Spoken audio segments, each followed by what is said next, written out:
the Incentives tab here at dirkmatier.com. Incentives explain why we do what we do. And here in this section, I hope you'll explore, look at some of the movie clips, look at some of the song choices, and just get a sense for how incentives are used in a variety of circumstances. One of my favorites, and the one I hope you'll click on first, is the one on Incentives Matter.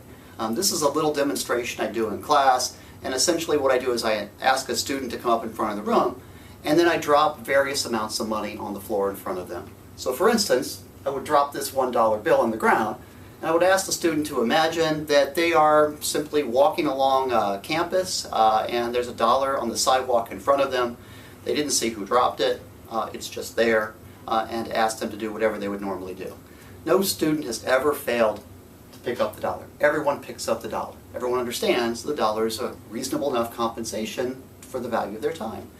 But after they pick up the dollar, I'll drop down the incentive to a quarter or a dime or a nickel or sometimes a penny, depending on the student. And at some point the student will look at the money and they'll simply decide to keep on going. Right? That's a very powerful way of describing how incentives work. Incentives basically can cause us to change our behavior.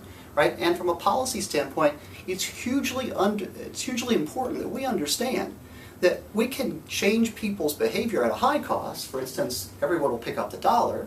But maybe if I want to try to affect behavior at a lower cost, perhaps a quarter would do the trick, or a dime, or a nickel. And so we want to think about the bang for our buck.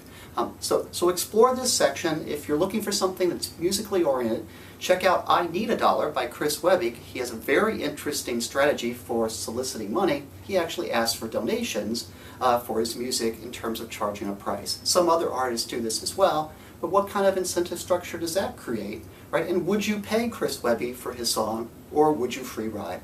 Anyway, I hope you enjoy, and check out the site, and have a great day. Take care.